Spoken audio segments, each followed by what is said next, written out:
Hey guys, it's Eddie. You know, last year when the virus started, I had written a book that was really based on the Moneyball story, right? The Billy Bean story about the Oakland A's and how they went from really the worst team in baseball to make it to the playoffs. And great story. And then when the virus happened, I realized that there were specific adjustments that we needed to make in considering how creative financing could work in light of really what turned out to be an unbelievable factor of 35% of the people couldn't get a mortgage. Now I'm fully aware of where the market is today, and real estate at the moment is on fire, right? But there's a lot of lurking things behind the scenes, and real estate investors have a killer big problem. Their one big problem is that people aren't willing to accept a discount today. So that's the whole reason that I originally started teaching real estate investors to buy on terms, is to pay today's price, but pay for it with tomorrow's dollars.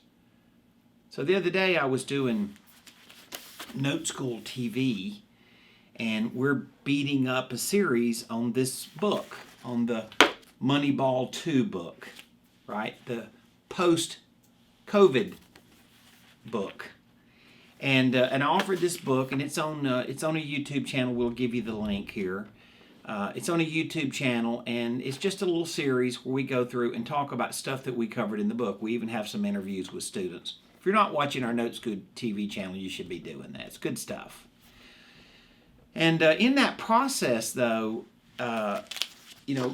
somebody asked me the other day, they said, well,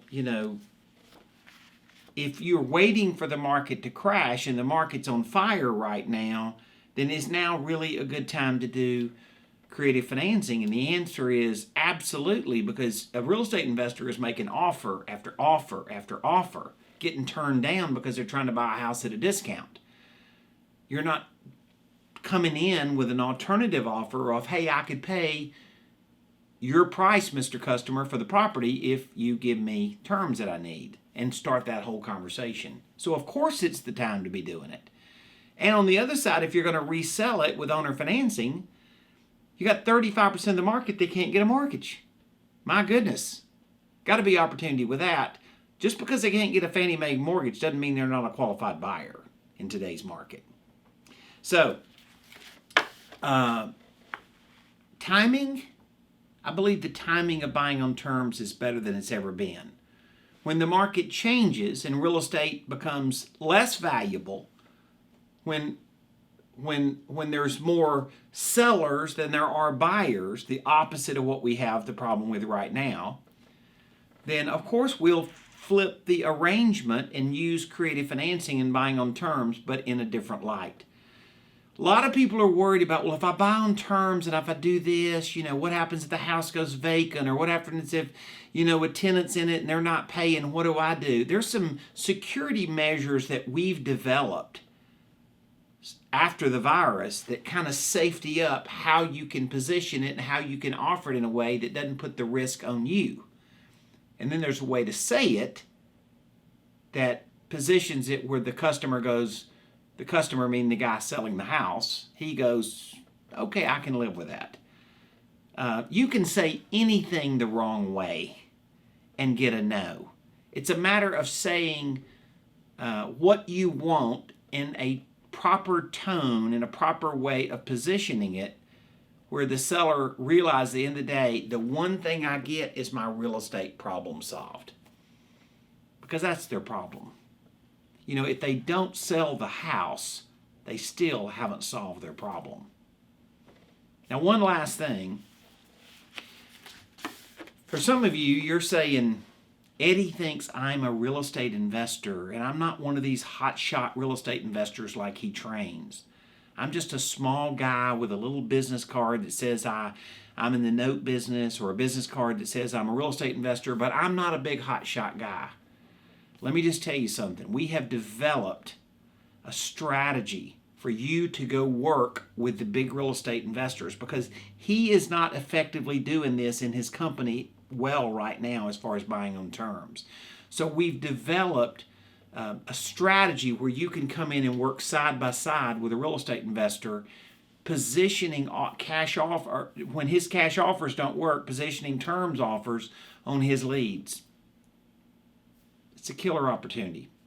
Maybe for a beginner real estate investor, the best I've had ever in my career. So I'm pretty fired up about this. We put a lot of time and effort into it. We're going to also show you you can go get this book. This is about a 50-page book, and it's a solid. You're going to like it. It's not a heavy read, but it's a good read, and it's written a really concise way. It'll be something you enjoy. So I want to get you started in the new year in the right way. And I can tell you this with 1,000% integrity. If you were my relative, if you were my best friend's son, and you said, what could I do to go start in the business right now that would make a difference, I would put you on this path. So I hope that's helpful to you. You have a good day. Hey, for those of you guys that are still watching, hey, remember, like this. YouTube loves for you to like what I'm saying, and I love for you to like it too. And subscribe. Now, a lot of people ask us on a regular basis, what do I do? How do I progress? How do I learn more about what Eddie is talking about? Well, right here in the band, here's some information we'd love to share with you. We've got great articles, great stories, great training of all types that show you how to position yourself in the market and position yourself for the market ahead. We'd love to hear from you. Let's take action. Let's go kill this business that's going to be ahead of us, because the opportunity is going to be incredible. See you later.